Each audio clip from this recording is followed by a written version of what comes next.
11 years ago, the then Taoiseach apologised on behalf of the Irish people to the generations of Irish children who had been abused in the care of the state. That apology began a process that led 1 year ago today to the publication of the Ryan Report. The Ryan Report, in its harrowing detail of pain and suffering, and in its unsparing recital of corruption and cruelty, shocked us all. We were horrified by the picture it painted of ourselves, a society that allowed shameful things to happen to generations of children. We were angered by the stories of indifference and denial by those who held positions of great authority and power. We were moved by the courage and dignity of those who had survived. Above all, perhaps, we resolved, all of us, I think, that nothing like this could ever happen again. When our current Taoiseach spoke in Dáil Éireann in the aftermath of the Ryan Report, he concluded his speech by saying that, and I quote, "Everyone, including the general public, must reflect on what the report has stated about how vulnerable children were treated, and resolve that from this shame and evil, we will make Ireland a model of how to treat children."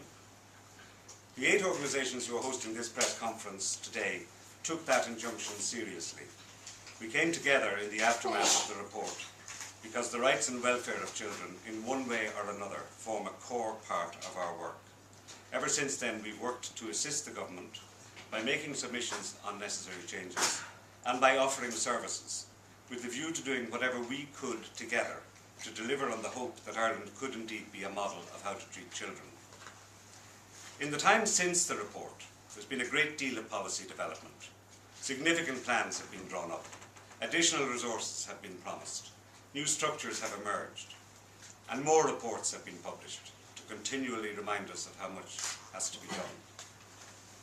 In the same period, in that last year, Danny Talbot died from an overdose of drugs.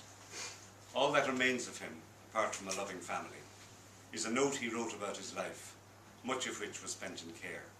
He ended that note by saying, "My life has been ruined." Daniel McAnaspey, a vulnerable boy in need of care and support, has been found murdered in a ditch. And we learned about the tragic failures that led to the deaths of Tracy Fay and David Foley. These are maybe some of the extreme cases. But today, a year after Ryan, there remain thousands of children in Ireland at risk of neglect, of abuse, of homelessness, of hunger, of illiteracy, of violence, of drugs, at risk of betrayal by all of us who promised it would never happen again. We're here today because there is a harsh reality to be faced. I said earlier there'd been a great deal of policy development, but there has been not nearly enough implementation. Additional resources have been promised, but precious few of them have found their way to where they're needed. New structures have emerged, but they don't have nearly enough authority to drive change, to raise standards, to deliver on promises, or to be held properly accountable. And there have been devastating reports, and more are to come. In the report we're publishing today, we highlight the inadequacy of implementation of structures and resources so far. But we also want to take this opportunity to once again call for a commitment by government to hold a referendum on the rights of children this year. There's been an all-party report. There is all-party agreement on a form of words. A sum of money has been allocated in the budget to allow a referendum to take place. And yet we don't know to this day if the Attorney General has even been asked to look at the wording produced. So there is no reason why it shouldn't happen. There's no excuse for it to happen.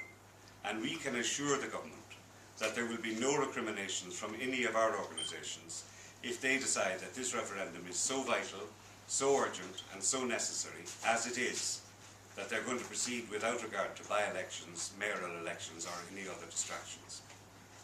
Paddy Doyle is a man who in his time transcended years of abuse to write gracefully and movingly about his life.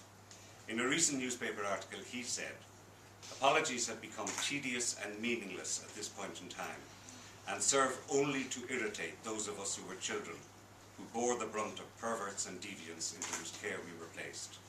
Like many reports in the past, there's every chance the Ryan report will be just another report on another shelf."